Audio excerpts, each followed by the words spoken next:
Hello, everybody. My name is Lewis Lee, and this is Planning Traffic. We do this every Thursday night at 9 o'clock Eastern Time, and they come real fast. So we talk about cars, boats, trucks, and anything you put gas in. Got my man Motor Mouth Ray. What's up, Ray? Yeah, Lewis. Yes, people could definitely set their watches by us if they wanted to know when Thursday comes around. Because That's right. even though it gets hard, we do remember. Uh, Yeah. so I don't know if I want to call you now like 3D man, Dino man, uh, you know, Lewis, Dinosaurus Lewis. I don't know, man. We're going to talk about 3D printing tonight. And I know you've been sending me a bunch of links, and I'm today was the first time that I actually saw something that I was truly amazed by, Hmm. and I still can't believe it. When you 3D printed that dragon, and I thought, it looked like a scorpion or dragon. I said, okay, that's cool. And then the video you had when you picked it up and it fully articulated like a Yeah. bracelet, Yeah. I still can't understand how the hell a freaking machine can do that. Me either. And How I'm the sitting here. hell does it get in and make those links? It's got Yeah. holy. I mean, I'm totally blown away to the point of like, I mean, like if it wasn't you who told me, I'd be calling bullshit. I'd be saying no way. That's AI. AI. Yeah. Gotta I'm be. looking at it printing, and I can't understand how it's making a circle around the other link. Like, it's amazing. I don't know what. I can't even tell you how to do it. So how long is that thing when you stretch it out? Probably 16 inches. That's pretty big. Yeah. That's pretty good. And how long did it take to print? It took 10 hours. 10 hours. Okay. Yep. And All right. I took it in the house. I would show you, but yeah, it took 10 hours, and I got the they call it a file. I got the file off the internet. So there's companies, or not companies, where there's websites where if I make something, I can put it on that website and other people can use it, Right. Right. like a sharing file thing. Yeah. And Yeah. and there's so many people doing it, you can almost find anything on there. Um, I, I'm going to put a door panel. I'm making a door panel for the bus, for the door that I made on the front. Yeah. So I'm making the door panel, and I have a speaker, but I can't find the grills. So I went online, typed in Pioneer Grill, and boom, pops up. The file's Wow. there. I can just download the file and take it straight to the 3D printer and print it out. Uh, I was just talking to a buddy the other day, yesterday, and he was telling me that we were talking about 3D printing, and he said his wife has a printer she does stuff with, and I said, all right, where does she get her files from? And he said there was it was almost like a catalog or something that she has Mhm. that, and I said, wow, it really is that available, huh? Oh He yeah, says, yeah, absolutely. yeah. I'm gonna pull it up for you right as soon as I find it here. Oh yeah, it's crazy. And what's cool about it, you can download the file and you can change it if you need to like put holes or something different places. Right. Um, you can do all kind of stuff. Let's see where I'm going here. Yeah, the sky really is the limit right now. I mean, this is really taking off. Yeah, Like I said, I have other friends who do stuff, who do 3D print, and from what I've been seeing over the past few years, this is like leaps and bounds ahead of what was going on back then. oh yeah, and it's doing it fast too. Yeah. Um, I've been doing it. I had my machine for about 2 years now, Right. and from when I first started, it's just stuff just went crazy. I mean, Right. let's see, share screen. So the other real interesting thing was the video you sent me on the guy who made the intake manifold for the motorcycle Mm-hmm. and how he's going through the R&D of, well, the guy's damn lucky. I mean, he's got a flow bench, for Christ's sake. I mean, Yeah. not everybody has a flow bench, but he, for people who don't know, he has a motorcycle with four carburetors, and he made a 3D printed a intake manifold to put a single four barrel on it. Yeah. He put a two barrel. No, it was a two He put barrel, a right? no. He put a four barrel. Mine is Yeah, the that two barrel. Those carburetors look like two barrels. Yeah, those, with that Ford carburetor looks like a two barrel. Yeah. Like I said, there's a Holly, a 4165, which is a 450 CFM four barrel. Hmm. Very small. That could work out well too. But anyway, he puts it on a bike and he went did some testing, rode it, and then he found that he was the fuel distribution was off between one side or the other, and he knew he had to move the carburetor back a bit, so he makes another one. You know, Hmm. and like I said, he had the availability of a flow bench to really see conclusively. But I could hear the difference when the bike ran. It ran a Yeah. lot better with, Yep. and I mean and that's the topic of tonight's show. That's where this is going because now he's making parts for a motorcycle, but you could do it for a car as well. Hmm. Um, So yeah. here's my version of that same. Mine is for the Weber carburetor that you did for me that you rebuilt. Yep. Yep. So Yep. this is my version of the same setup that he has. So he has a VMAX and I have the Venture, but it's the same motor. Right. So let me ask you, the flange. I mean, and I understand that this stuff sometimes goes through iterations. You go through multiple, until you get it Mhm. right. But the flange right there that the carburetor is going to mount onto, how thick Right. is that? Yeah. What's the Um, thickness of the flange? It looks like about a, maybe about a three quarter. 30 seconds. Let me see. Maybe it doesn't look like a quarter. I'll tell you in a second here. It is 6.5 millimeter. All right, So what hold is on. that? Now you're doing Brian to me. We're talking about stuff. I'm measuring in American. He's measuring in metric. Yeah, because I got the gauge thing here. Okay, it's about a quarter inch.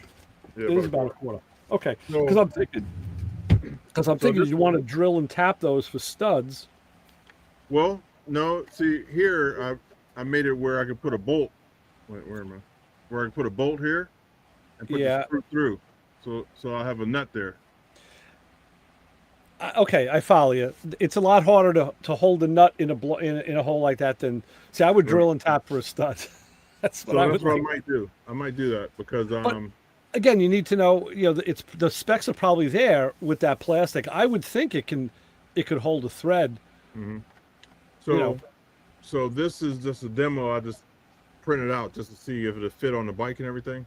Right. So I Right. think I'm gonna make that flange thicker Okay. Yeah. because this is my first one. My second one, I was trying to put it on and I was pressing down on it and I broke this flange. Oh. Okay. Yeah. There you go. Right. So Right. I'm gonna go thicker. I might go maybe a half inch. That might Well, be pretty good. I I tell you this on all my cars, I always like to run a carburetor spacer between the carburetor and the intake, really for heat, for Hmm. heat soak, and they could be up to an inch thick. So yeah, you could do whatever. As you just got to remember now everything's getting higher by that amount too. Yeah. So yeah, you got to have an air cleaner and whatever. So yeah, but I would go a little thicker, sure. Yep. So here's the website.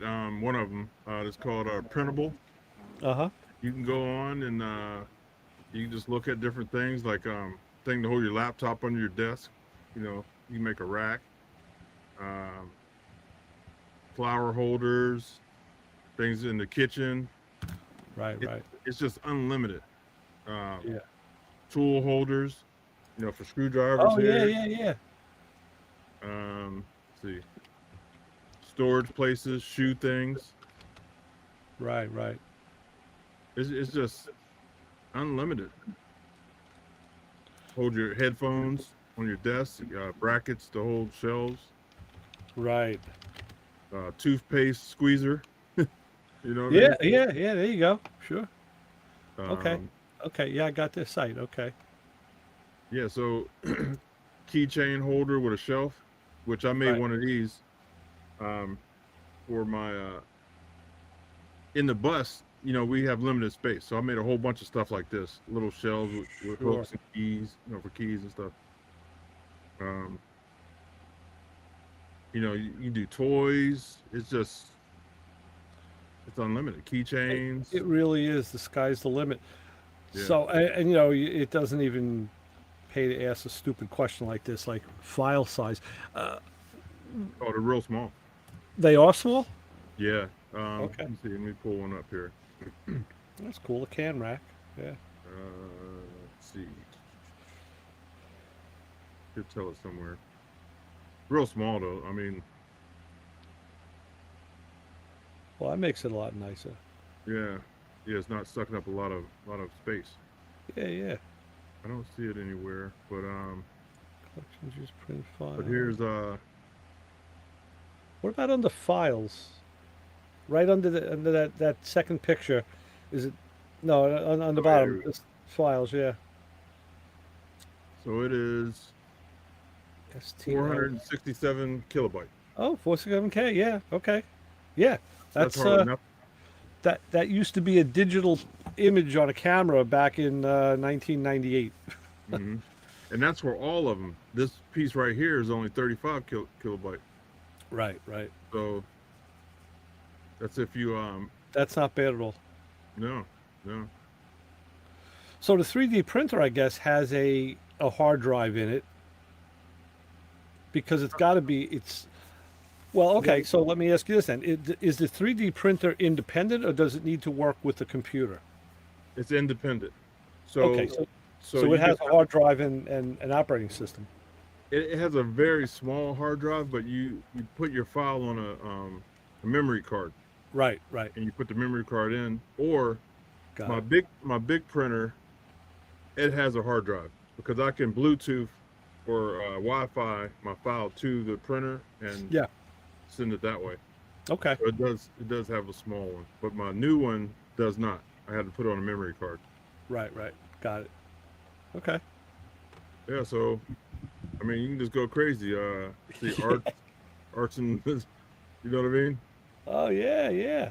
Look at all that stuff, man. The categories are endless. So what's on your list? Or do you have a list? Do you just go, wing it as it comes up? Um, I don't have a list, so like today, I was working on the bus. I was building the door panel for the bus, so I'm gonna put a storage place for my wife to put stuff in, Right. uh, and I'm gonna put a speaker pod there, and then a door handle to pull the door Okay. shut. Yeah. So I started looking for my speakers. I found my speakers, but I can't find the grills. Right. So I'm going to 3D print the grills, Yeah. and I think I'm gonna print the pocket. You know how some cars have plastic pockets? Yeah. So I'm gonna print that and build it into the speaker housing. So put that Got whole it. piece on the panel, and then I Nice. think I'm gonna wrap it with vinyl. Do the whole thing. Okay. Sweet. And you start seeing stuff around the house like you need a remote. Like I made these remote holders, Uh-huh. and I put them on the side of the cabinet so it holds all my remotes. Right. And See, so it's funny because we have the split systems in the house. We have six of them, and I made for a couple of them. And I did one for my mother-in-law too when she had one. I made a holder on the wall, but I did it out of aluminum. So I sat there because when I was at work, I had a shop, and I would do like stuff like this. I have like like note paper, mhm. and I just bent up aluminum. I did Yeah. I did it by and then I actually aluminum welded all the corners and and the edges and all. But yeah, so I was doing it out of the old school way. Yeah. So yeah, that'd be a perfect project. Let's do it out of 3D. Yeah, I mean, I got you you. you sit here and you start thinking, what do I need to, or you're doing something and you say, man, I need this part. Boom, you go in the garage or wherever your printer is, and start printing. You know, I, you're right. I do have a list because when I do carburetors out in the garage, I sit on one spot of the workbench that's actually clear where I can work, and my compressor is maybe I don't know 6-7 feet away, and I have a blower on one of those coiled cords.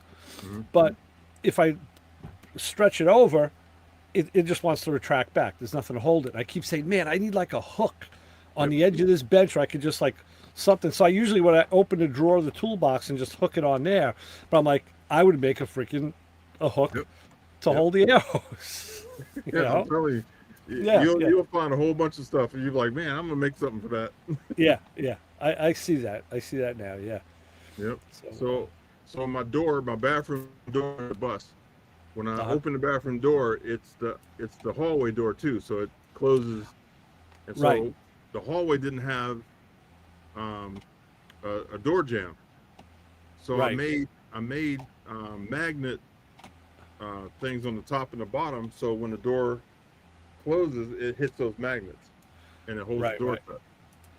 And And that's one here, of the features I really like about your bus. When I watched the video you did the walkthrough, I yeah, picked that out. I said, "Wow, here's a door that works two different ways. That's yeah, yeah, it's ingenious. You know, that's a it, really it, good use of space."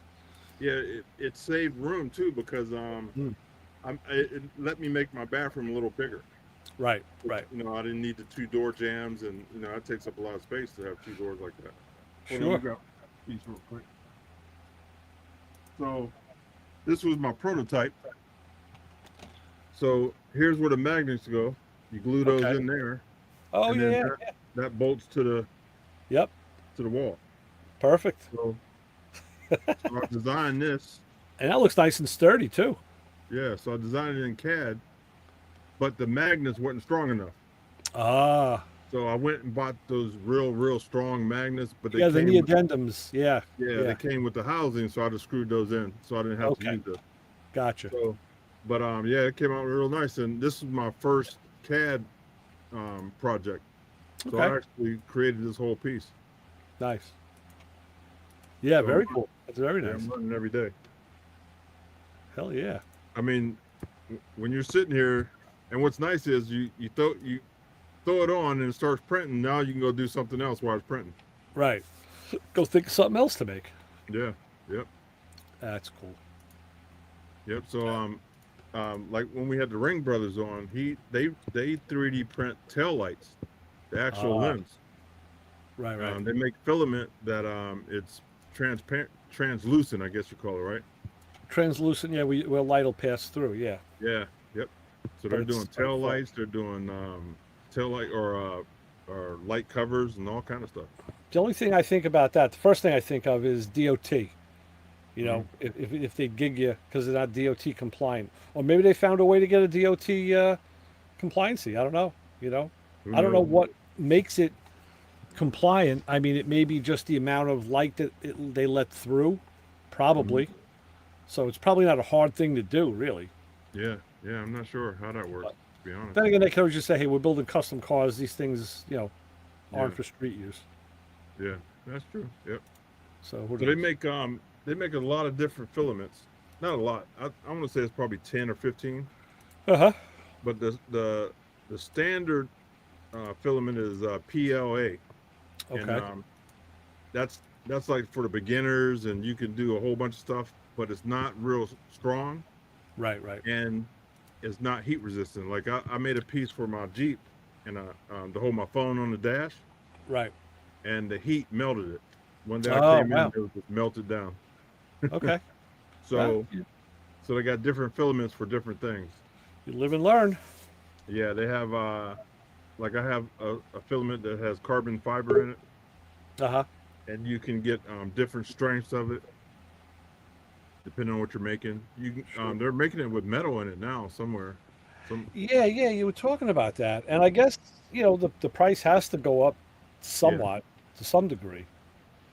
But yep. then again, if that's a spool that you're going to use on only special projects, you're not going to be burning through it like Oh yeah, yeah. doing That's stupid specialty stuff tests. right there. Yeah, yeah, yeah. But let's see the PETG. Now that's a little bit stronger of a filament, and it's heat resistant. Okay. So you can use that under your hood, like if you're making Oh, boot covers or stuff like that under your hood. yeah, yeah, yeah, Um, yeah. yeah, so you do No, I that can kind see of stuff. making either relay mounts or relay. I like to hide stuff, so maybe like relay covers, Yeah. boxes for stuff. Yeah, I would do stuff like that. I like to cover things, so Hmm. with like what I started doing, I did it in my Fiat first. I put headlight relays in the car, and I put them on the inner fender well, but I didn't want to look at the relays. So what I did is I took an old GM voltage regulator from the alternators that have the external regulator. Yeah. It's maybe like a 3-inch square box by about 2 inches tall, and I just gutted it, took all the regulator crap out, mounted the box to the inner fender, and mounted the relays in there, put the cover on, screwed it up. It's just another black box under the. Now it looks like it belongs, and you don't think twice about it. Yeah. Yeah. So I did that in And my Pontiac too. and what's nice is like when you make a part, you can actually put text on it. So I don't know if you can see my name on there, Lewis Lee. Lift it up. There we go. Oh, I see it. Loosely manufacturing? No, loosely original. There you go. Beautiful. Yeah, Yeah. that's cool. That's great. So you can make it a production looking part. Without a doubt. Yeah. It really is kind of limitless. I'm just amazed at how fast it's grown. Yeah, it really is. Yeah.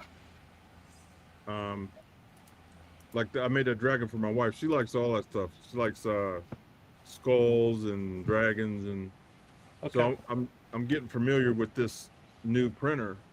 So that's why I'm just making a whole bunch of this little stuff for her, Sure. and then then I'll get to the car stuff real quick. Yeah, yeah. Well, might as well practice on something. Yeah. Why not? Yeah, so what I did is I got my laser hooked up in this system. So when I'm doing my laser stuff, I could be 3D printing. So that's Right. why I got this other printer. Yeah, yeah, yeah. Or if I got to do a whole bunch of stuff, like I can, put five.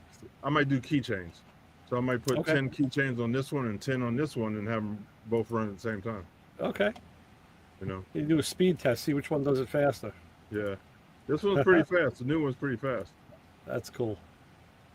Yep. That's So that's good. really the only difference. So this printer here is probably 3 years old, and the new one's just faster, but this one here is still a better printer. Right, right, So it really didn't change much. It's just speed. right. Yeah. And that's usually what happens. Even with electronics, they don't really change much, but they'll change the faceplate, but it'll maybe get a little quicker, a little faster access time or something. They feel they got to do something to justify raising the cost. Right, right. So, yeah. Yeah, because I guess the servo motors, I mean, I saw a guy on Marketplace.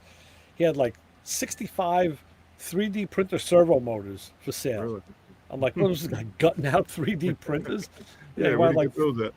I don't know. He wanted like $300. I'm like, geez, where the hell do you get 65 motors? But so I guess that you can have a better quality stepper motor. Yeah. But then again, the controller, you can have a really good motor and a poor controller, and the stepper motor won't be as smooth. You could have the best stepper motor but a bad controller, and then if you had a really good controller with a less quality stepper, it could actually outperform a better stepper motor with a bad controller. Right. So right. you get into all of that too. So it never ends. Yeah, yeah. So yeah, I just been around here printing stuff, and today the project came up for my speaker grill. So that's tomorrow's thing. I started making it on the computer, so I gotta do some measuring. So what are they, like 6.5 or 6-inch round? Yeah, 6.5. Yep. Yeah, that'll be easy. Yeah. And it's 2 inches deep. So I'm gonna make the whole housing, and then I'm gonna have it maybe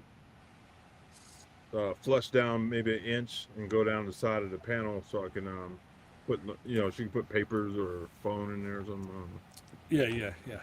Map, just a little pocket. Yeah, that'd be a cool project. Yeah. That's neat.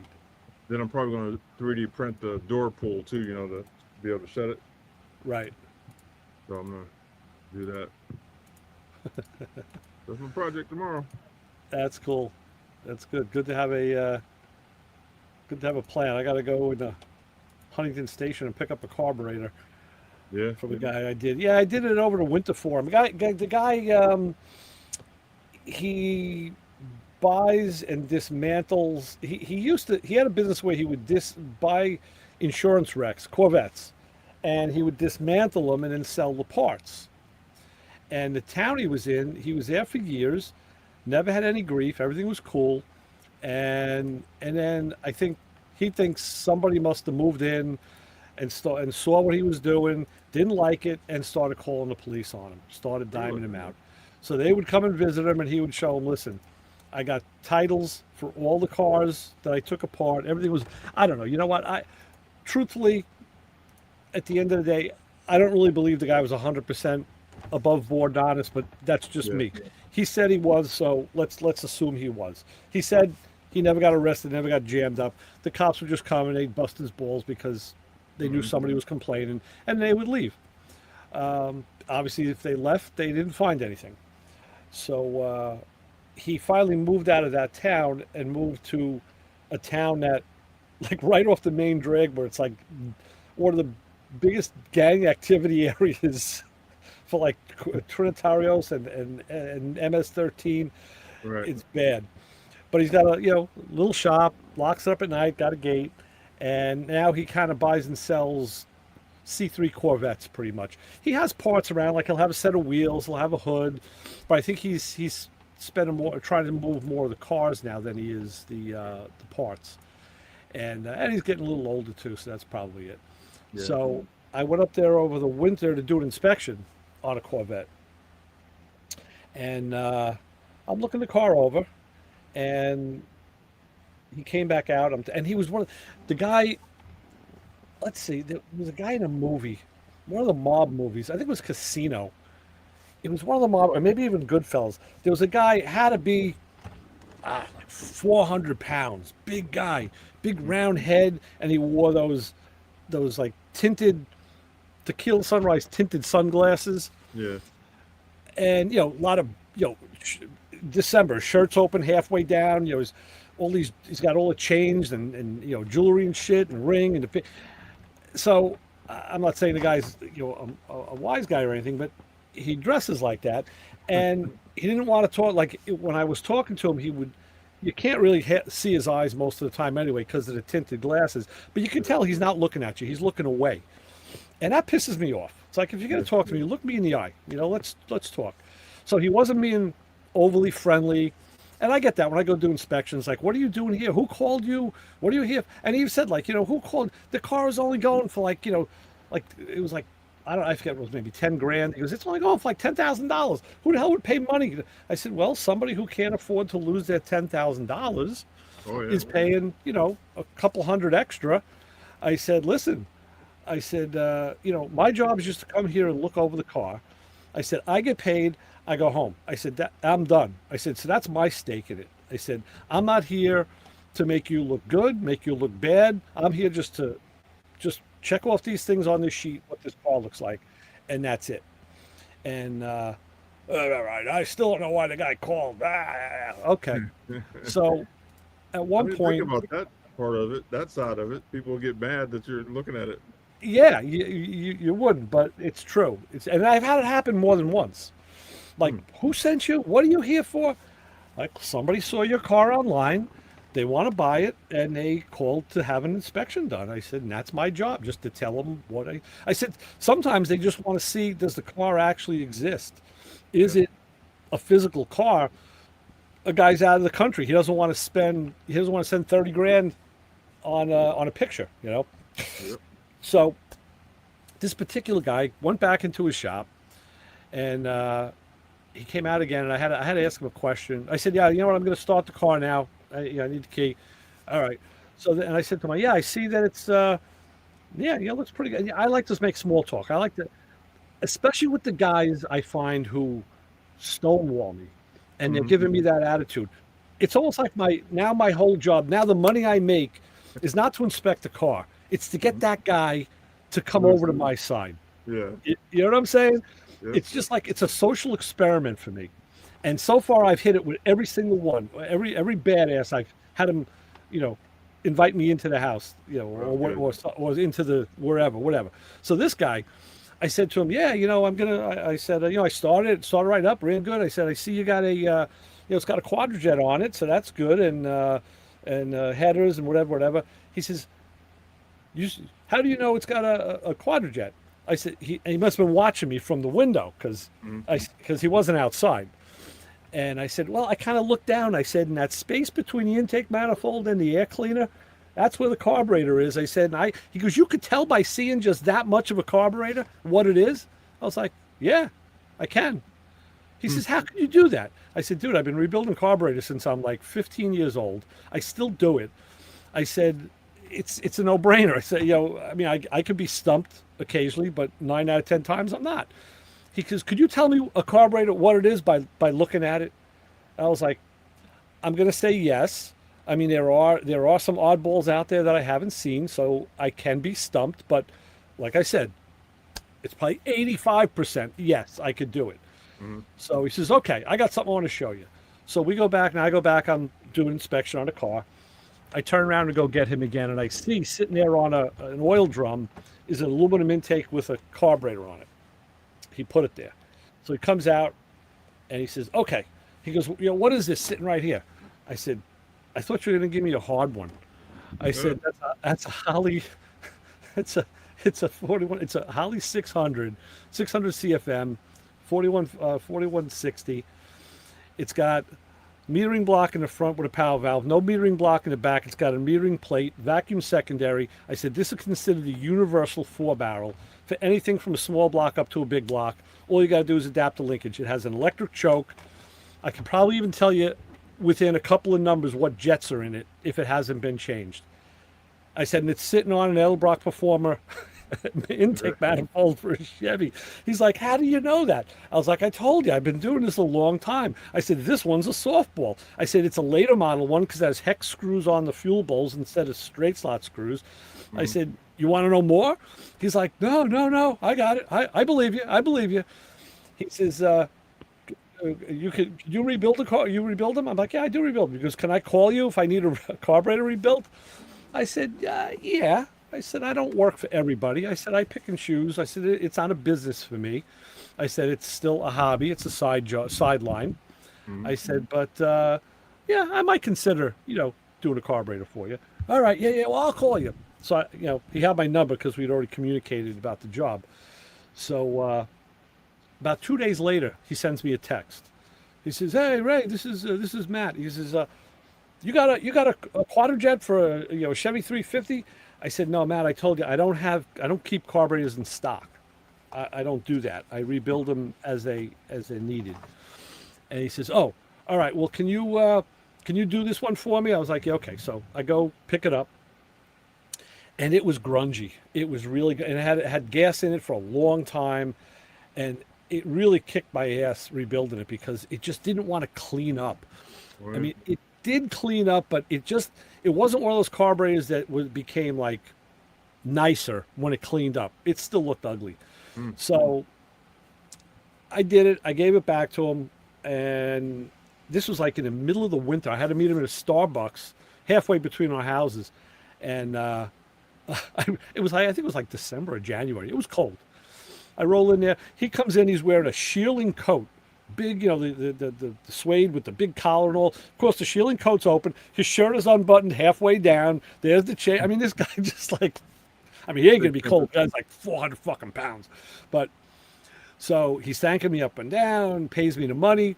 He says, listen, he says, I got a guy that works for me, and nobody really knows how to adjust these things. He says, you know how to adjust them? I'm like, yeah, I do. He says, well, not now because it's cold. He goes, maybe in the spring. He goes, I can get you to come to my shop. He says, I'll pay you. He goes, you can show my guy how to adjust the carburetor. I said, yeah, sure. Give me a call. Well, he never did. Maybe he will now. So the carburetor I got to do is the same one. It's been sitting on a car. Now the car's been sitting for 6-8 months. He found a guy in Colorado to buy it, and now it's not running right. It's kind of surging, and he says, yeah, I brought it to this Corvette specialist, and he says, that guy, he's telling me it's an accelerator pump. And I said, if the car is idling, okay, that has nothing to do with the accelerator pump. The accelerator pump only comes in when you hit the gas pedal, because it moves the rod and squirts the pump. I said, that's when you'll see a bad accelerator pump. I don't know. He goes, I want to go back to this guy. Every time I pull into his lot, the clock starts when you pull in the lot. He starts charging you. Like, oh, wow. Okay. So a couple days go by. He just gets back to me again today. And I'm going to go see him tomorrow. Pick up this car. I said, yeah, let me come to your shop. I said, I want to see it on the car first. And he said, yeah, the guy did verify. He says, it is a bad accelerator pump. I said, okay. I said, we'll take it from there. So So Okay. now I got, and he says, I know you told me this thing was really bad. It was dirty and it was a pain in the ass. I'm like, yeah, it was. Because I just need to get it running so I can ship it to Colorado. I said, Mhm. okay, hopefully we can make it work. And I'm trying to explain to him, you might have a vacuum leak. And the vacuum leak will make the car idle. Like, so I got to bring my vacuum gauge. That's what And happened in my Cadillac. yeah, I got to It, bring the it vacuum. idle as soon as I hit the gas. It wants to bog down and all kind of stuff. Yeah, So I think, and I had the carburetor rebuilt, so I know it's not that. It's like you said, right. it's probably vacuum leak somewhere. Yeah. 9 out of 10 times, that's what it is. Yep. So, Let's get so Brian. yeah. See what he's talking about. And Wake I up, put Brian. Oh, there he is.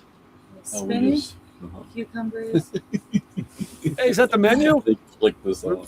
We'll What's take for dinner, Jen? We'll take cucumbers. Come on, what are we eating? Am I on Make it? us hungry. You're on it. They heard you. They want cucumbers on their sub. It was really good with spinach and tuna fish and jalapenos. There you go. Jalapenos. You're making a sandwich, huh? Very good. She had Subway for lunch. I put some roasted red peppers on that. I put some pickles. I put some. Well, it's tuna, right? Yeah, I wouldn't put. Yeah. Oh yeah, I'd load it up. Man. I like a Dagwood sandwich. Load it up. Load it up. Yeah. Okay. We're with you. All right. Have fun. Okay. Say goodbye. Bye bye. All right. Hey guys, what's going on? Oh, another day. How do you deserve such a good-looking wife, Brian? What'd you do? You must have That's done not the something. wife. That's Brianna. That's my Oh, oldest. shit, I'm sorry. Oh, I'm sorry. Well, you got a good-looking daughter. That's the mini me. That's I was gonna this say, she is looks our like it. Wonder Twin power. I finish her comments before she even starts. So Nice. the Nice. Gemini and us are very In tune. oh yeah, we're a mess. Nice. That's good. That's good.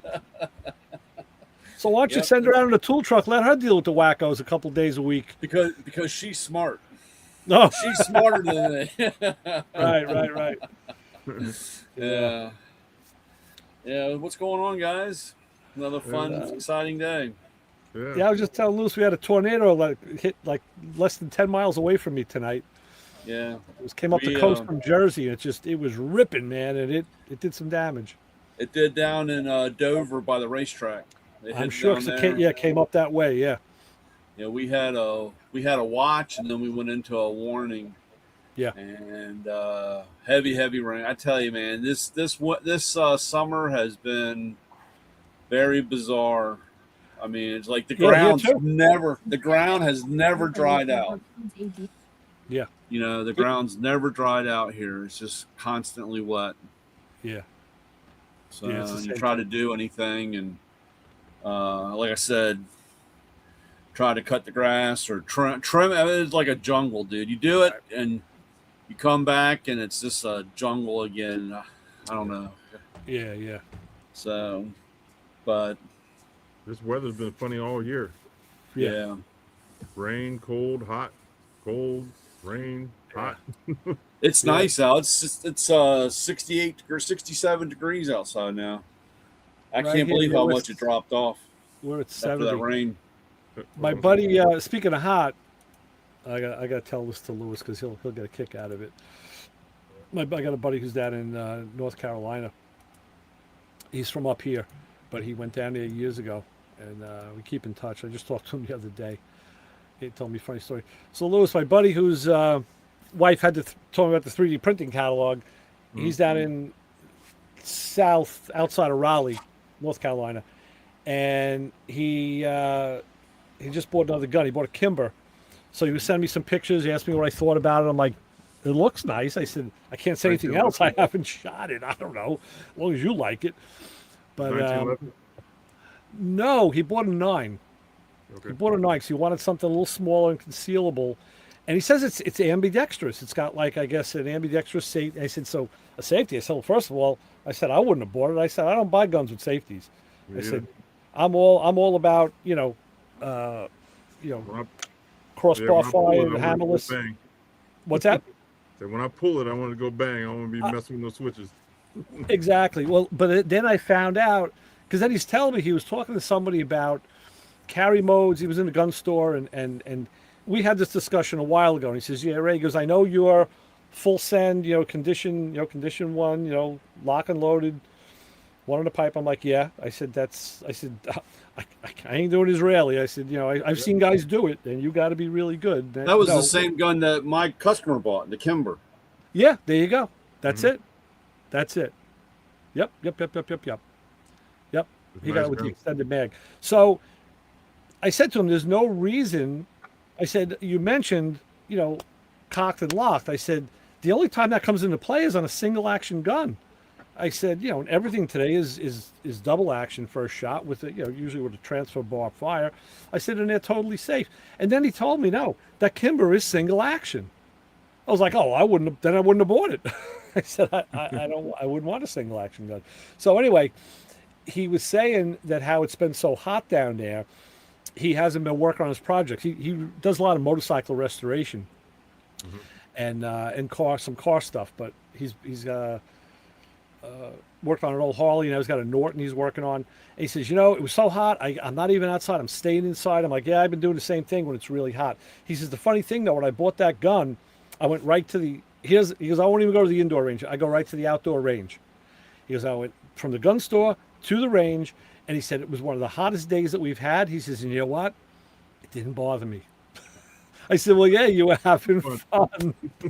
Yeah, I said, that's all it takes, just having fun. So that's That's- it. Yeah, this one right here, I think, is the 911. Because this one was a It's the 2K11. 1911. It says 2K11, so I don't know if that's their knockoff because it kind of looks like a 1911. Yeah. Well, they have the it does look like it has a long enough barrel. Yeah, it has a 4.25 semi Okay. This one's like a 3.2, which is exactly what I thought. He took a picture on a freaking black bandana, but Okay. Oh that's, yeah, so you got the extended mag, but that's a 9. yeah, that's smaller. It's really like my SIG 365. It's just about the same. So that's his 1911 that's next to it. Yeah, So that's, with the longer barrel, 4 or 5 inch barrel, whatever. But anyway, so he'll have that thing in the dark and he'll grab it the wrong way because the extended mag will be so long he thinks that's the barrel in. well, that's what I said to him. I said, he sent me a picture of it. He was wearing it. I said, Mark, I said, if you're wearing it on your 3, I said, the extended mag now actually, folks out. it'll print, So he says, yeah, I don't know. Well, I have that's, I think, a 15 round mag. He can have that. He's lucky like Lewis is. So I said, yeah. I said, oh, well, You can only have 10 at yours? yeah. Yeah. So the way I'm, They don't even Yeah. want. They don't even want you to have that here. Come on. but and I argued with somebody about that because I carry 10, but there's 1 in the pipe. So there's actually 11. And I said, hey, the rule says 10 in the mag. Yeah. I think the other one is they got can't do anything 19. about that. That's a gratis. Yeah, I know, 19, 20, 25. Yeah. I- Yeah, 18 and 1 in the hole. Yeah. Yeah, I got, like I said, on the Glocks, what I got, the extenders, so they're what, 22 in the clip. When I go, the few times that I went to the range and shooting, somebody standing next to you, they're like waiting for you to get done. Yeah. They just keep like looking over at you, like, I never saw the guy change, and he's just popping away. So they let you use those at the range? Uh, They probably shouldn't. No, they don't here. yeah. I mean, if they know, if they, You guys are deprived. You got to We come are. hang out with me for a couple days. we're depressed, sequestered, we're locked down, you name it. Not We're you're lucky not we allowed to got have what we any of got. that. You're not allowed to have any of that stuff. No, we're lucky we got what we got. When I built my 300 Blackout, it's a 7-inch barrel. So I went to the range indoor, and when I started shooting that thing, it was like a cannon. And man, people were looking at it like, "What the heck are you shooting?" Yeah. That thing spits fire, man. It's a beast. Yeah. That's funny.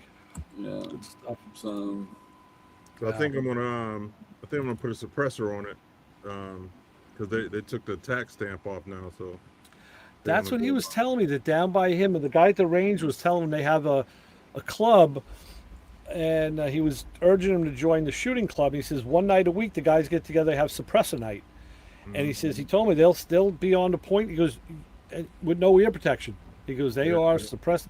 I said you do lose velocity, you lose a little bit of velocity with a suppressor, but that's pretty cool. Yeah. Well, it depends on what you're shooting too. On 300 blackout, if you do subsonics, it won't lose anything. Still Okay. Yeah, you don't have to be like around here and collect 2-liter Coke bottles. Soda bottles, yeah. Toilet paper rolls, yeah, whatever. I know. How'd you make out this week, Brian? Was it a good week? It sucked. Okay. All right. I don't know. I have. It's absolutely. Well, we're getting ready to go back to school. Yeah. So, and but that shouldn't affect the mechanics in the crowd. dude, the lots were just empty. I mean, Really? yeah. It's just. It is absolutely bizarre. I've never had, and the I don't know what the ethics of the workforce have changed so much. Oh yeah. That there's no work. I mean, even guys that I know. I mean, I've known for years. They just say, "Go home. I don't care. Really? Just go home." And I'm just Wow. like, dude, how? I don't even know how anybody's getting anything paid or whatever. Because if you ain't working, you ain't making money. Right.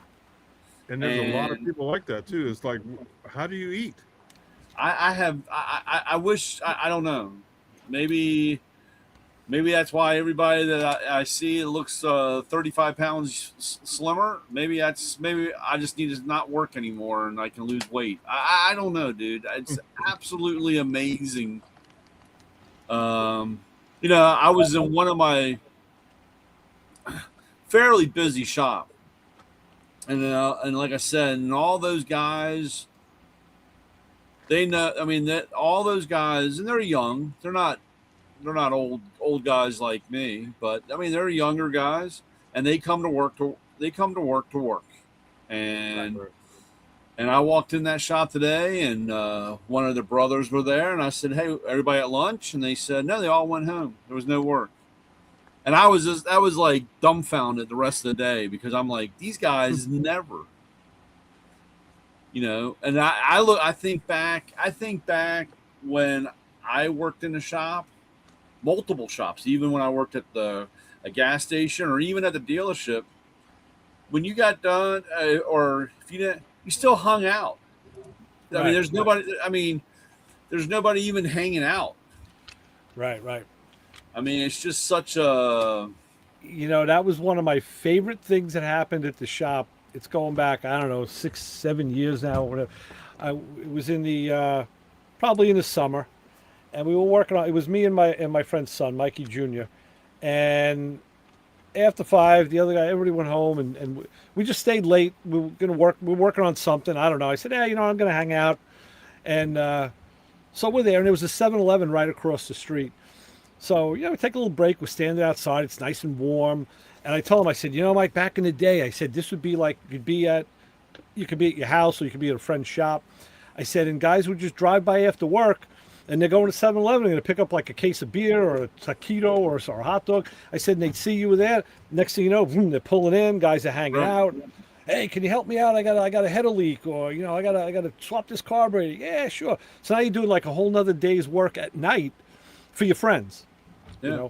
And I said, it's taking me back. I'm just watching people going in and out of 7-Eleven buying beer and soda and stuff. And I'm like, man, this is the way it used to be. It's, how come no one's stopping? Yeah. Well, I mean, like I said, I just, and I don't know, maybe I'm just having that old school memory of just like, American Graffiti and John, right. Getting done with his day of wrenching, and he pulls out the 32. You know what I'm saying? Yep. And same thing. And like I said, we all. It was funny. I had one of the guys, and I don't know what Japanese car it was, but we were talking. He had to do something. I said, "Oh, well, why don't you just pull it in?" He goes, "Man, I don't have time to work on that shit." And I'm like, "Dude, yeah, I don't know. I just, like I said, I don't know." So one night guess. same thing. We're out there. It was warm, and there's a guy that we use for alignments. He's really good, and he's a big G body guy. He's got a bunch of Grand Nationals and T types and Regals, and he rolls in his Nova, and man, I was working in the bay and I heard it and felt it like shaking. I'm like, what's that? I look, this is black Nova. I'm like, huh? And it's Andre. So I go out there like, Andre, what's this? You work on it? He goes, no, man, it's my car. And then Mike tells me, he goes, yeah, this is the one he takes out. He stands that car on the rear bumper. That's how. And I mean, this thing had to be like, 800 or more horsepower at least. Like you could feel it just as it idled. He says, yeah. And the same thing. He goes, yeah, I left my shop. He goes, I just want to do a little work on a Nova this weekend. I'm taking it out. I think he had a grudge race or something. He goes, I'm just shaking it down a little bit. So just checking out. I'm like, yeah, nice. Yeah. Man, he took off out of there. He rolled off the apron and then just lit it up. And it was like you're on the starting line of the a quarter-mile track. That car just lit, bit, and hooked, and it was gone. Speaking of last Saturday, was it Saturday night? The intersection right down the street, literally 2.5 houses down. They had the hooligans takeovers and doing donuts and tearing all that shit up. Wow. And it was kind of funny. The next day, I stopped to get coffee, and the night guy was still there, and the other guy that works with them, I said, they asked me if I had seen, and I said, well, I didn't see. I saw, heard and saw the tear the shit up. But they all ran down to the 7-Eleven, and so that guy got out and locked the door, so they couldn't. Oh wow! So then they went on down to another 7-Eleven to hang out. But I tell you, man, it's gotten so bad, and now they're fighting. Actually, I was just watching part of the news. Now they've got the red light cameras set up so that it'll give you a double ticket. They got now where will do, if you run the red light, they'll give you a ticket. But now it will give you a ticket if you run through the green light over speed. Oh, yeah. Gotcha. So now when it's got a green light and you go through, when it's 35 miles an hour and you go through it at 60, you're going to get a ticket from that. So, well, there were just 2 takeovers here. One of them was out east, and they actually started in one town. The cops came down on them, and they all ran, and the cops chased them like 4 or 5 towns away, and they were doing it again. And then they rounded up like 10 of them. But they did another one just Tuesday night, literally in a parking lot that's less than 1/8 of a mile from the radio station. Because there's that's where all the colleges are. There's a lot of empty lots, and I hear them out there even on Sundays. They're out there doing donuts, and a lot of guys on bikes. And it's kind of a dead zone, so nobody's really around. But this one was big. There were like 200 cars. Cops were aware of it. They came down, and they ended up scooping up 15 of them. They said they blocked off all the roads, and some of these people were driving up over curbs and over grass. They were chasing them. So there were 2 arrests that were noteworthy in the paper. One car had 4 girls in it, and the driver had a semi-auto 22 caliber pistol, which was illegal. So in New York, probably in Maryland too, everybody in the car gets the gun charge. Really? Oh yeah. Get charged with having an illegal gun. Yeah. Unless I think the only way out of that, unless that guy says it's his. I don't know. That's like I said. That's what I warn the. Like I said, if they pop you and they find drugs, and they don't mess around, because if nobody comes up with it, you all get booked. You all get nailed. There's I watch a couple of lawyers channels, and one of them did a video on that. It's like always know who's in your car. And even if you know who they are, you don't know what they they're got. stuffing down the seat if you're getting pulled over. And if they stuff it down the seat, you're on the hook unless they cop to it. And if they hit it, they're not copping to it. So Right. that was the one. And the other one, they got a guy, and they got him on all these, like, every traffic ticket you could imagine, I'm sure. Unsafe speed, probably. Yeah, who knows? They probably ran the gamut. Oh, plus he had I forget how they worded it, but his inspection sticker wasn't legit. It was like, it was probably printed at home. He made a, you know, he made a bogus inspection sticker. And when I heard the report on the news, they said he also had a baton in the car. So I was thinking about that tire knocker I saw at Bucky's. In the paper, they said it was in the trunk, and they got him written up for it. I'm like, what? Like, you got a jack in there too. Like, is that illegal? Like, holy crap. Now, a lot of that'll get pled out, you know. But Oh yeah, well they just stack everything on so because whatever sticks, you know. Oh, yeah. Yeah. Throw it at the wall. Yeah. So yeah, it's like I said, it's really crazy right now around here. Yeah. You know, and we've been talking about that. I was talking to my wife about it in the morning. We're watching the news. I said, you know, back in the day, we used to drag race all the time, but it was like light to light, block to block. Yeah. You know, and yeah, maybe we did it 8 or 10 times a night, but it was all in different places. You know, we weren't just like, we didn't set up a drag strip. I said, whatever happened with this generation, that's their new thing. That's their drag racing. And some of those cars are damn well fast enough, you know, to be drag racing each other too. But for some reason, that's kind of what they like to do. And part of the problem, I think, is people don't respect the laws anymore. It's like, oh, I could do this, you know. Then when they get caught, they're like, what do you mean? I only did this or I only did that. Yeah. Yeah. Well, there's a little bit. I mean, I mean, there's a little bit of that, and like I said, you know, it drives me insane because I see so much going on all day because I'm out in it all day, and driving. And of course, you see a lot of idiots and driving, and it's like this new thing. I don't know where in the world it came up that that there's left-hand turns on red now. Oh yeah.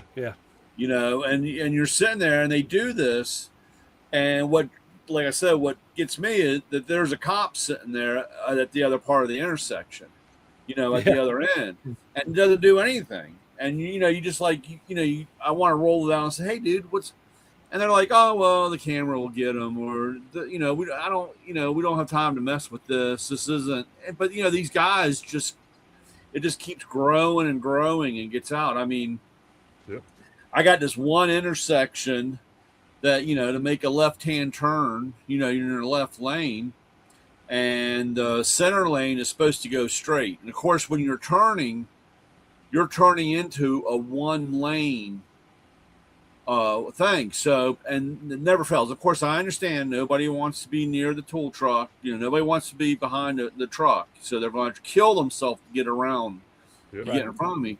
But every time somebody's in that lane that's supposed to go straight comes across and wants to take that turn in front of me. Yeah. And like I said, if they're not, if they're in La La Land, and then they get all wound up, giving me the finger, blowing the horn, especially when I run over the front of their car.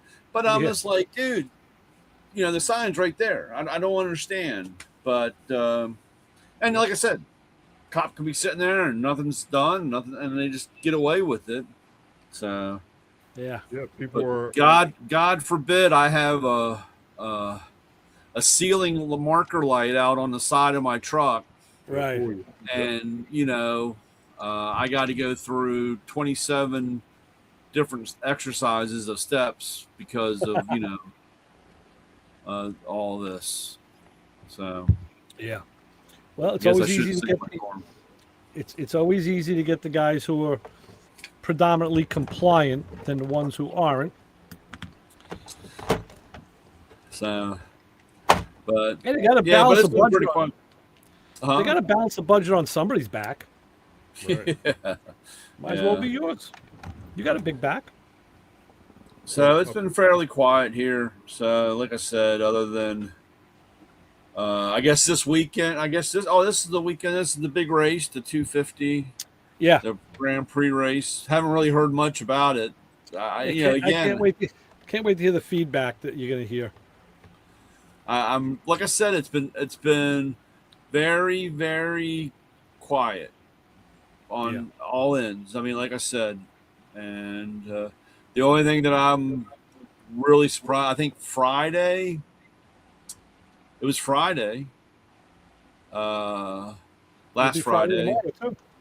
Yeah. Well, I mean, I know it's been a week, but like I said, it was crazy. Friday, I came home, went by the gas station, and diesel was $4.98, I think it was. And I said, "Oh, awesome! I'll fill up in the morning." And went in. That must have been Thursday night, because then Friday morning I drove down to the gas station, and it was yeah 549 or whatever. You should know better. When you see it, you got to jump. And it had been at the 498 for like, because I had gotten gas earlier in the week that way, you know what I'm saying? And I was like, Yeah. and I guess that's when they said that they signed the deal, and you know, Yeah. 2 million barrels got out and running Yeah, wild. yeah, they've been- underwater. I just read it today. We've been sneaking ships down over the Oman side, and what they do is they go radar dark. They black out their radar so they can't be seen. And we slipped a few of them through there for a while. They said it's costing us a lot of money because of the helicopter support and the ship support. It's costing us a bunch of money, but it is keeping the price of the barrel in double digits. You know, not going over to 100. But you know, they were saying all that, and I was like, damn. I said, in one night that went up over, you know, the 40 cents or whatever, and I was like, this is crazy, and it hasn't come back down. The only thing, like I said, the regulars come down regular, but it seems they like to. I guess they figure us. Yeah, they're sticking it to Us us. yeah, they stick it to the trucks. So, Yep. but you know, like I said, other than that, haven't really done too much. Had a eventful week. Let's see here. I dropped Emma's car off at my buddy's shop, having to do the oil change and just check over. So of course I went up there. We were dropping her car off, and the water pump propeller came off the back of my water pump on my Volkswagen. Oh, wow. So then we had to call Mama to come out and get us in the middle of the night. So we had a whole 3-ring, and I just left it. There, and I told Pete, my buddy, I said, "Look, dude, if you can squeeze it in, just do it." I said, "I'm never going." I said, "By the time I try and even get to this thing, just whatever. If you got the time and do it, just do it." So that was, and then the tool truck. Here we go. Yesterday it was acting all weird, so this is what goes on. The old alternator. The old alternator. Okay, it's a pineapple So, style. Is that a yeah. Nip and Denso? It says new, but there ain't one mark on it. So, Wow. but I'm sure it is Yeah, it looks like a Nip and Denso. because of it being on the Isuzu, the Japanese. So It went bad or it's going bad? I think it's going bad. I had one day where, you know, I had the dim lights and the flickering battery light, you know, not charging on the dash. Stopped and made sure, of course, you know, with the serpentine belt, it doesn't loosen up like, because back in the old days with the V belt, all I had to do was tighten the belt up, and Yeah. you know, that was usually it. So I got, it was kind of funny. I checked the belt and checked the serpentine belt, and that was all good and tight and everything. But it was I had unplugged it from the regulator. Yeah. I had unplugged it and then plugged it back in. And today it worked really good. I didn't have any problem. So I figured I'd just put it in the front seat of the truck, and if it goes out, I'll have it. And it's fairly simple to change. It's right Maybe there it's on top.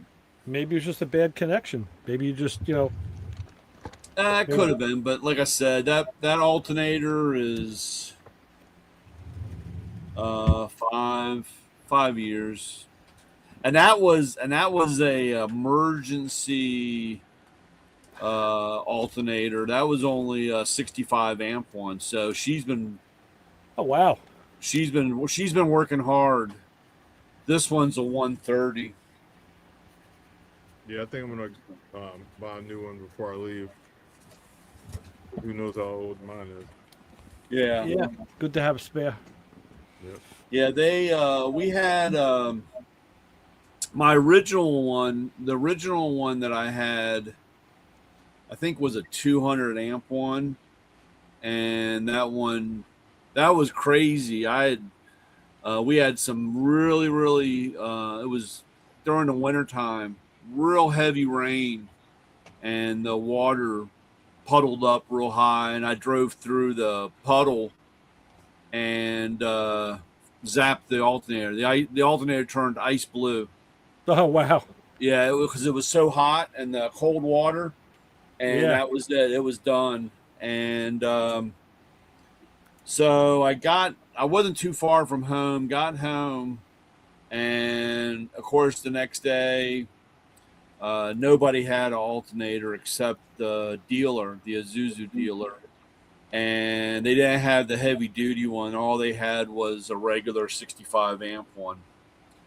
And I said, all right, well, I'll take it, put it on, to get the truck on the road. And I went to order, or I was going to order the 200 amp one and just never did. Wow. Well, this one lasted that long, so. So then, like I said, yesterday it was acting all weird, and I was like, "Damn it!" And I was like, I know I don't have alternator," and I said, "I'm not going to put another 65 amps." So I ordered up. They only had the 130. They didn't have a 200 in stock, but yeah. I keep saying I know I have the alternator around here. I'd take it out. There was a guy over in off of Kenilworth Avenue. It's not too far from me. He rebuilds. He does a lot of what are those things called? Those two-way radios. Radio.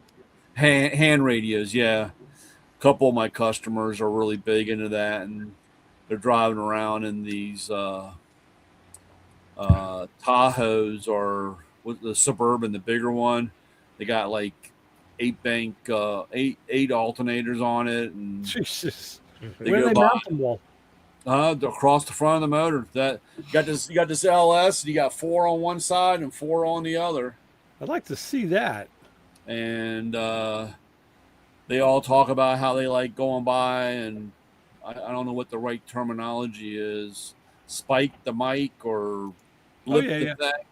And if you key the mic with enough power, you just splash out. You kill everything else around you. Yeah. Yeah. Yeah, these guys. I used to do that when I ran a base station, an AC/DC base station in my wagon, and I had 202-inch fiberglass whip antennas on the roof, co-phased, and a 40-watt linear amplifier in the spare tire well. And I would roll up on guys with base stations. I had to turn a power mic, which was also powered. I'd key that mic, and you'd hear this like click, it's like a metallic noise when you hit that power mic. And guys like, dude, man, where are you? You're splashing me out. You buried me. I was like, I had guys that were arguing with me because my handle was Mobile 6.5. And there's no way you're in a mobile unit. I'm like, Yeah, I am. And some of these guys, like I knew where they lived, and that's when I fuck with them. I go right outside their house, and I just Yeah. key that mic, and it would like they'd get feedback and all sorts of crazy stuff. I'm like, ah. Yeah. I was like, Yeah, no, it's there's just in your neighborhood. yeah, I got like I said, a couple customers they have that, and they got these they got these boxes in the back of these trucks, and just Yeah, all kinds of shit. It's kind of crazy, but they I tell mean, me just all the time, just go down there and he'll rebuild it, do whatever, you know. yeah. Now, just to give you like an idea, CB's put out maybe 5 watts was a lot. I think I'm pretty sure it was like 4 or 5 watts was max. So to have a 40 watt, that was 10 times the power, Yeah, and it was big. That was FCC regulated too, so breaking the law at a young age. But you used to Yep. have fun So, anyway. so when I pulled my magazine out, I seen a whole bunch of fuzz and stuff in my mag. So Yep, I had a cleaner. yep. I did that about a year or two ago. I'm in the garage doing something in the afternoon, and I was finished, but there was some good music on. I had a good drink going, and I wasn't ready to go in the house yet. I said, let me see. So take the gun out. I said, let me clean my gun. So I pull it out, and man, I saw it right away. The dust bunnies at the end of the slide, just from having a T-shirt over it. Yep. So I took some good close-up pictures, and I sent it to all my buddies. I said, look, the barrel is absolutely clean. I said, this is just from having a shirt over it. I said, and who knows how much that has to build up before it becomes a problem. I said, Yeah. but the takeaway here is, keep a can of air handy and just, Yep. clean it out, and just every once in a while, just give it a clean. And yeah, Hey, coach. there he Yeah, so- is, Coach. When I took the Wiring mag it out, up. the end of it was full of dust and stuff. I'm like, oh man, I yeah, looking bad. crazy, yeah. What's up, coach? Not much. How y'all doing? Very good. Hey. Well, hey guys, I got to jump ship. I'm going to drive a dump truck for one of my buddies tomorrow, and Okay. Wow, you Oh remember? man, I can't seem to make it on time. Are you are you driving something that has a third pedal, or are you life of luxury? You gonna remember where all the gears are? listen. So I went Monday and Tuesday to help him out, and he has a 10 speed. I'm used to driving a 13 speed, so you got 10 speed, but it's raggedy, man. I was struggling getting it in gear. Oh wow. So yesterday, man, I got up. I was like, man, my legs hurt. Why are my legs hurting? Because they ain't used to using those muscles no more.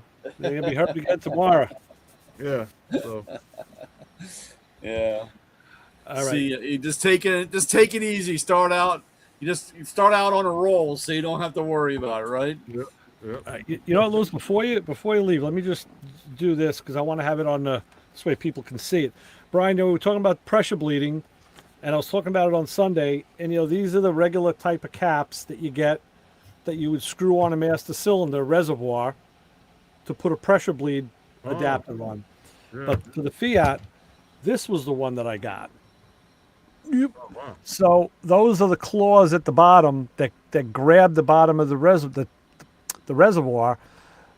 This jammy right here is tapered to fit into the bottle, and you turn this knurled knob to suck it all down and tighten it up, and then you put your hose up there. Now, There's your is next that envelope, by the way. universal for universal cars? That's why I got it, because this butt plug right here will go from 28 to 55 millimeter, and these arms, they can go in and out. That's on a round base though. What do you mean on a round base? A round base master cylinder on top. This would go on the type that has a reservoir that has a screw-on cap. Screw on. So these little claws are grabbing underneath the threads of the cap. You bring them in as far as they can go, and then when you tighten it, it sucks it all together, and then you put the pressure in here and bleed. And this is what I had to do to get the Fiat going, because I needed to pressure bleed it, and I didn't have any of the caps to fit that that's an older master cylinder. It's an older reservoir. So do So- you open all the bleeders and then push it all the way through on all at the same time, or just No, I mean you could, you absolutely could, but it gets to be like, it kind of gets to be like wrangling cats in a bag, because like when I put that adapter on, and I only had the pressure bleeder pumped up, I pumped it up to 20 pounds.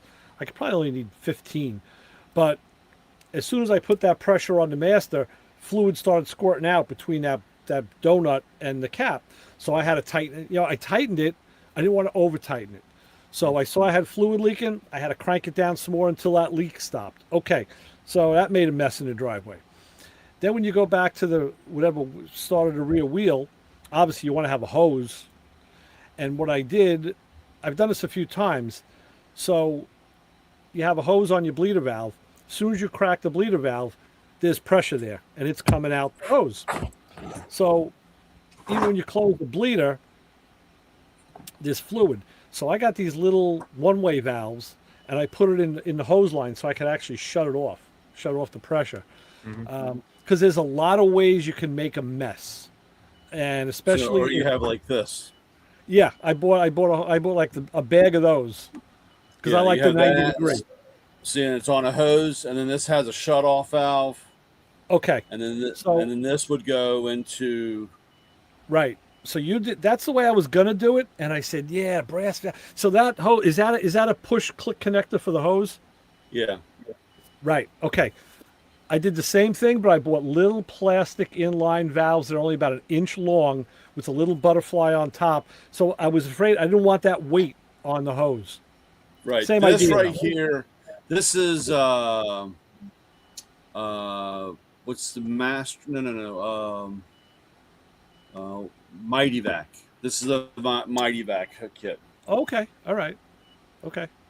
Yeah, that's a little bit heavy duty. Yeah, I went with the plastic, and I found those hoses, the valves, on Amazon, and I got a pack of like 10 of them for like, I don't know, $8. And then I said, they're probably gonna be garbage. But I went to the company site who listed them, and I started looking at all, and they do like aerospace stuff, and those stupid little valves, even with a 1/4-inch hose, they were rated for like 1600 psi. I was like, there's no way. I'm only going to use like 15 to 20 psi. I'll be fine. So, I've long believed that the pressure bleed is the best bleed method. And that's how the factories do it when they set the cars up. And it's just I think the most positive way that you could ever do a bleed. So right? that's my story. I'm sticking to it. Mhm.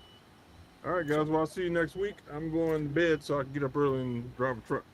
All right, take us out, Good. Lewis, and we'll hang around for a while. All right. Let's see where am I at. All right, everybody. Thanks for watching us on YouTube and Facebook Live. And please go check out our YouTube channel, Playing in Traffic, and check out our website too. And feel free to buy a hat to help us keep doing this thing every week.